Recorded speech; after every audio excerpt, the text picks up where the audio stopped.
Hi friends, welcome to another episode of Making Disciples. My name is Chris and I am your host. This is Making Disciples. It is a discipleship podcast. If that's not why you're here, bless you. Stick around anyway. But this is about growing as disciples of Jesus. And in the podcast we look at lots of different aspects of discipleship. And at the moment we're walking through the Sermon on the Mount, Jesus' blueprint for the way of the kingdom. So I would argue the Sermon on the Mount is not a set of teachings on how we should live. It is a pronouncement about the life in the kingdom of God. This is what the kingdom of God looks like. And until we are approaching it from a perspective of saying, hang on, this is upside down to the world that I'm in, and actually the world that I'm in is insane, and the kingdom of God is bringing me to sanity, we will always think Jesus' teaching is a little bit weird because it just doesn't add up. Blessed are the peacemakers. That's not how my world works, Jesus. That's because he's talking about this is how the kingdom works. In the kingdom of God, blessed are those that. It's all upside down. So we've been walking through the Sermon on the Mount and we've found ourselves in Matthew chapter 7. Last couple of passages really before we end this series looking at the Sermon on the Mount. And today I want to just pause and take a little bit more time looking at one verse that it's really easy to fly past, because this verse sits in between two teachings. Jesus teaches about not being judgmental.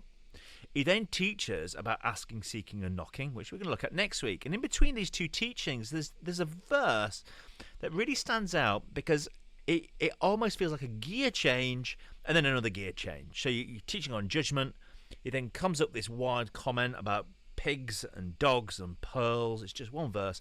And then he skips on to asking, seeking and knocking. So like, what do we do with that verse? So often it's kind of tagged on at the end of a sermon about being judgmental. And but yeah, we don't always know what to do. So what I'd like to do is just spend a little time looking at that verse.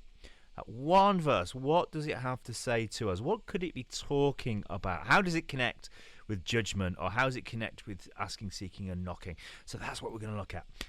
Right, let's hop straight in.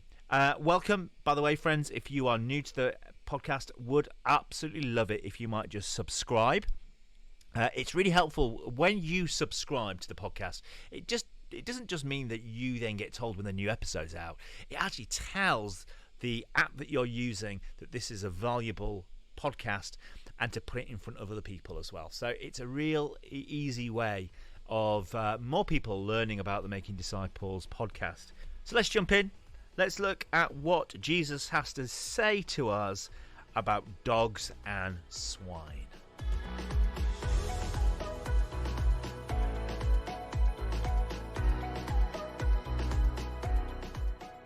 So let's dive in. Let's dive in and look at Matthew chapter 7 verse 6. It's just one verse. So Jesus has just been teaching about not being judgmental. He's going to go on to teach about asking, seeking and knocking, and to pursue God. And in between, he's got this connecting verse. And it just says this. This is in 7:6. Do not give what is holy to dogs. Do not throw your pearls before swine, or they will trample them under their foot and turn and tear you to pieces. Little random verse. I can imagine the disciples, listening to this and going, "See what? Sorry, Jesus, you were talking about being judgmental.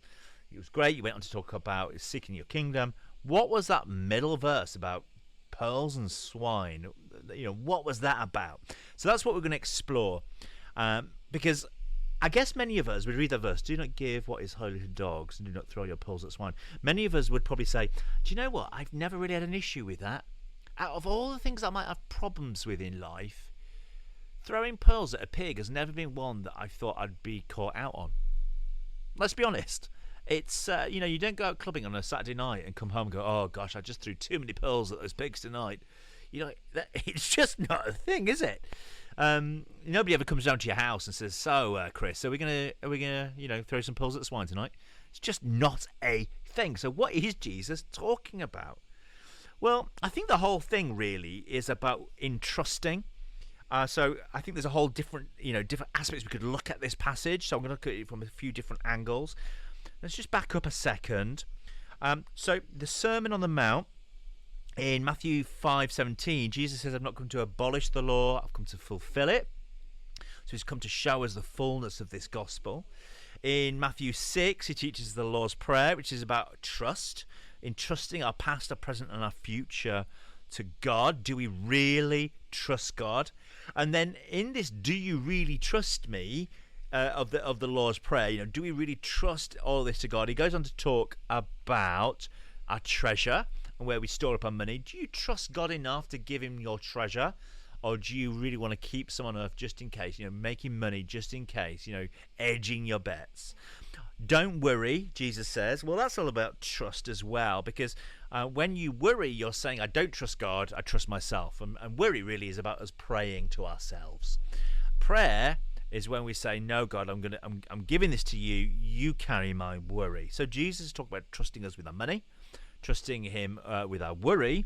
Then he's talked about being non-judgmental, trusting people to God and his judgment, and you not being the judge. He talked about in the previous passage this danger that some of us can be highly judgmental of other people, and at the same time not realize we have got a massive plank in our own eye. We've got a big issue ourselves that we are not resolving before God. So we're judging others, and it's a way of trying to be in control. And Jesus says, you don't need to be judge. You don't need to be controlling. Entrust people to me. You let them go for free. You let them go free. So Jesus has been talking about trusting him, relying on him. And I think there's two ways I'd like to approach this passage. I think there's potentially two different ways that we could explore it. The first is around this idea of control. So if the previous verses have all been about control of money, control of worry, control of judgment and condemnation of others, and Jesus is liberating us from that, one way of looking at this passage could purely be to say, well, actually, Jesus, we often can take a good thing and try to control somebody else with something that's good. Because if we give them a good thing, they'll do something for me. So I'll give you a story, and I think I may have used this on the podcast before. But I did know a guy who was very, very wealthy. Knew many number of years ago now, but he was very wealthy, and he would buy gifts. He'd buy really nice gifts, and he'd give you this gift. You're like, thank you so much. That is incredibly generous of you. Like, wow. And then about a year later, 6 months to a year later, he'd come and go, so how's that laptop going, say? How's the laptop going? It's going really well, thank you. Thank you so much. It's been a real blessing. Great, good. Can I just ask how you're going to vote in this particular thing, on this particular issue? How are you going to vote? Well, I was going to vote this way. And he'd say, well, I'd like you to vote that way. And he would try to cash in this good thing that he's giving us, and he would try to cash it in to get something back. So he would take a pearl and he would throw it at you. Oh, it's a nice thing, isn't it? And then he'd come back and say, can I cash in that pearl now? And some people would tread on that gift and say, I don't want it. I'm not playing that game. And then other people would, maybe go with him. So that one way of interpreting it could be like, don't throw good things to control and manipulate other people. In context of where those verses are, in terms of where they fit in the Sermon on the Mount, it's quite an interesting way of exploring it. Are you using good things to try and control somebody else? And I think we have to ask ourselves this question: do we do that? Do you use nice things to try and manipulate and control somebody else? It could be with a work colleague. You could do something nice for a work colleague so that later down the line they're going to have to do something nice for you. You could buy a partner some beautiful gifts, because later down the line you're going to want to cash in that being generous to them for something that you want back in return. You could do it with a friend. People try to control their friendships by buying things, paying for things, and people stick around because of the fact that you buy them nice things. That is one way of interpreting this passage. But let's just go back to it again. I think there's more going on here. Do not give what is holy to dogs, and do not throw your pearls at swine. So dogs and swine, they are deeply connected in this passage. Both a dog and a pig were seen as unclean. They've been unclean throughout the whole scriptures. Dogs would go eating the scraps from underneath the table. They would eat the leftovers. We're told that dogs would prowl around the city dump, gnashing of their teeth, growling and barking as they were looking for scraps to eat. Pigs, swine, were seen as unclean. This is why Jesus sends the demons into the pigs that then go and drown themselves, because the pigs were seen as unclean animals. So swine, dogs were these unclean animals. So these unclean ones, be careful not to give something that is holy and good to these unclean animals. Okay, that's first part of is looking at that. Now, let me read it again. Do not give what is holy to dogs. Do not throw your pearls before swine. So there's a connection. If the dogs and the swine are connected, which they are, then the holy and the pearls are connected. So what is the pearls? What does the pearls represent? Well, actually, Jesus is described as the pearl of great price. Jesus is the pearl. Revelation 21:21, Jesus says that the kingdom of God is like a great pearl. So pearls, Jesus used that as a way of talking about the gospel, Jesus, the kingdom of God. So the pearl was the sacred things, the holy things, the things of God. So in other words, Jesus says, don't go around throwing beautiful kingdom things at creatures that cannot appreciate what you are throwing at them, and they are going to do nothing but trample on it, and they'll even turn on you, and they're going to tear you to pieces. They're going to go for you. So I think a really fair way of interpreting this passage is to talk about the sharing of the gospel, and just this awareness. I would definitely say, we want to share the gospel with absolutely everyone. Absolutely everyone. But it seems to be Jesus is referencing here, there are some people that they are in such an unclean place, they are not in a position yet to receive this gospel that you were trying to share with them. You're trying to give them something great, they can't accept it, and all they're going to do is they're going to trample on it, and they're going to turn on you, and they are going to attack you. They want to go for you, and they are going to want to tear you apart. They're going to annihilate you. So one way of interpreting this would be around spiritual control, trying to control people with spiritual things, throwing things at people that are not ready to receive it yet, and you're trying to control them. The other way of looking at it is that there are people here that are just not ready to receive these deep spiritual truths, and they're just going to reject what you give them, and they are going to attack you. So another way of seeing this is saying, well, actually, if the pearls is the valuable things of the kingdom, and the swine is the metaphor of the people that are rejecting faith, then actually just be aware there are some people that you are going to try and give good things to, but they are not in the place to receive it, and they're just going to trample on it, and they are going to attack you. Which I totally get. So, there are people that I know that I've tried to serve and love and care for. Here we are in East London, and I've shared the gospel with them, and it's been too soon. And rather than receiving the gospel, rather than hearing the gospel, they have actually used the gospel to try and attack and ridicule me back. How can you believe that? And they do it with a number of expletives in there, and they start trying to undermine faith and start throwing it back at you. So what Jesus is kind of saying, I think, here is that don't entrust sacred things to people who are not ready yet to receive the gospel. The gospel is too precious to be ridiculed and scorned by those that are not ready to receive it. And I think in the Jewish context, Jesus is talking here, there were Jewish people who actually were not ready to hear the gospel. They were so anti the gospel, they were not ready to receive the gospel. And Jesus is giving them permission here. Look, some of these people are just not going to take it. They're not going to take it. In fact, they're going to turn on you. They're going to ridicule you.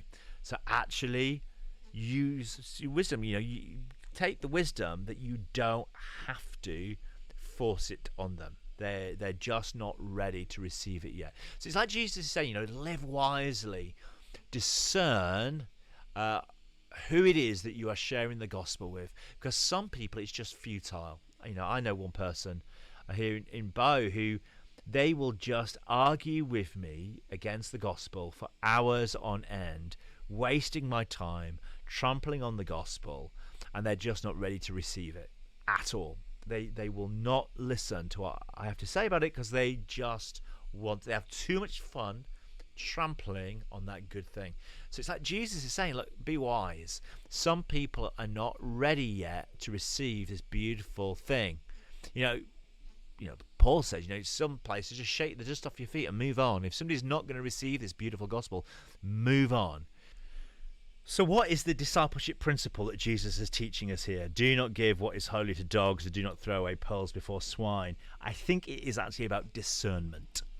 I think what Jesus is talking to us here about is the discernment of knowing when somebody is ready and when somebody isn't. So how do we discern when somebody is ready or when somebody isn't? I think really you can sense it pretty quick. When you are sharing faith with somebody, do they listen to you? Do they listen intently? Do they let you get to the end of your sentence? Or are they trying to cut you off before you get there? Do they listen? That'd be the first thing for me. Is this person somebody who's going to listen to what I have to say? And then secondly, does this person respond with interest? Are they somebody that listens to you and then says, that is really interesting, what about? Do they ask a follow-up question? Or do they not let you get to the end of your sentence and they're trying to get a word in edgeways? Are they just wanting to debate? Because some people, they just like a good debate. They like a dirty argument. People like that. I know people myself who they just want to argue. It doesn't matter what they're talking about. They're quite happy to just have a good argument. And they enjoy arguing. Well, wisdom would say if they're just going to have a good argument, they're not really interested in the outcome. But if there's somebody who responds with interest, that's really interesting. Where can I find out more about that? Or that's really interesting. What made you think that? Those kind of things will let you know that actually this person is ready. This person is interested in what I have to say. So this is about discernment, isn't it? Discerning, are they going to listen? Are they discerning, are they going to respond with some interest? A lot of my work is in this discerning. Is the person in front of me ready for this gospel of good news? So we do a lot of work with recovering addicts, and I, for many years, just wanted to help everybody. If somebody came along, I would do whatever I could to help that person. And some people that came wanting help, they were ready. They were wanting to be helped. Others came along and they were more like pigs and dogs. They were not ready, and I was giving them a good thing, and they would do nothing but trample upon it. They would use that thing I gave them in a manner that it wasn't intended. So rather than me being able to help them get clean, help them get their life sorted, they actually weren't after those things at all. And therefore I was throwing good things at somebody that wasn't ready. And one of the things I've had to learn about working with those in recovery is I have to wait until the person is ready to receive the help. You cannot give help to somebody who's not ready to receive it yet. So you can't give somebody freedom. You can't give somebody hope. You can't give them something that will change their life until they're ready to receive that thing that will change their life. Why don't I just give us a couple of examples of this? Because I think it will really help. So when is it that you can give somebody a pearl and actually the pearl become a curse? Because that's what we were talking about here. So a example would be around money. Providing financial help to somebody with addiction or who's irresponsible about money could actually just enable their self-destruction. So trying to help somebody, you give them financial help, but actually that very thing is feeding their ultimate problem. And I've seen that many times with family members who just want to support their son or their daughter They don't want to see their child becoming homeless or something like that, so they end up giving them money, and actually they can't deal with it, and they just end up spending that money on the wrong thing again. What about advice? Sometimes you offer people good counsel. You tell somebody something that's really wise. This relationship that you're in, it's not a wise relationship. He's obviously somebody who will abuse you. He's obviously somebody who's going to hurt you. But that person's not ready to receive it. They're not wanting to hear it. So, they don't listen to you. They don't respond because, you are giving them some helpful advice, this pearl that actually, this wisdom pearl that they're not ready to receive. Freedom. So, removing the boundaries or accountability from somebody who's immature, who's not able to deal with that freedom yet. You could end up essentially almost hanging themselves because they can't cope with the freedom. So it's a little bit like teenagers. Sometimes if you give a teenager too much freedom too young, too soon, they can't cope with it and they end up using it in the wrong ways. They get involved with the wrong kind of things. What about, I'm just thinking about a position of influence. You can give somebody a position of influence, giving them this great pearl of power. You elevate somebody to this powerful role of prominence, and then actually their character is not good enough to steward that control, to steward that power, inflates their ego, and it just leads them to abuse and the abuse of that power. Technology, putting powerful tools or platforms into people's hands that are too young or unwise enough yet to know what to do with it. So giving a young person a digital device could look like a pearl. It's a good thing, but actually can become a curse because they can't cope with it. So they can't deal with what that device can see or engage with. They end up searching for all the wrong kinds of things. In the same way, theology, you could introduce people to a deep doctrinal truth, giving a believer, a new Christian, some big, deep doctrinal truth, and they're just not ready yet for that solid food, and it just ends up confusing them, and they become disillusioned because they don't understand it. Obviously, this is so complicated. How could I ever understand it? So there's just a few examples of how a pearl could be money, it could be advice, could be freedom, could be power, could be technology, could be theology or something like that. But this amazing pearl actually can't be handled by the individual it's being shared with. So they can end up trampling it under the foot and they can end up attacking you back. I hear this from teenagers years later. Well, you gave me too much too soon. You gave me too much freedom too soon. You let me be able to search whatever I wanted on the internet too soon, and I got myself into a mess. And therefore they turn on you. Now it's your fault that they couldn't handle that thing. So I think this passage is actually about discernment. You have got something really good. Is this individual over here ready to receive that thing that you have got for them, or are they just gonna waste it, throw it away? And I think it's really hard because there are individuals that I've shared the gospel with, and I thought that they were ready to receive it, and then found out 6 months down the line that actually they weren't at all. All they wanted was to get some money out of us. They wanted to get some clothing out of us. They wanted to get us to fill out some paperwork for them, which is all really good things. I would happily do that. But actually, they weren't interested in the transformative power of Jesus. They just wanted to get something from us. And this is Jesus saying, don't give great things to those that are not going to receive it yet. Because if you do, they're just going to trample it under their feet.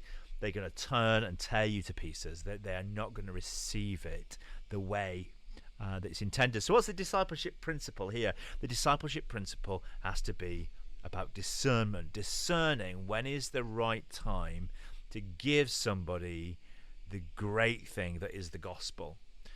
And many of us say, actually, sharing the gospel as far and wide as possible just means give it away. Jesus talks all the time about just throw away the seed, throw it and see where it sticks.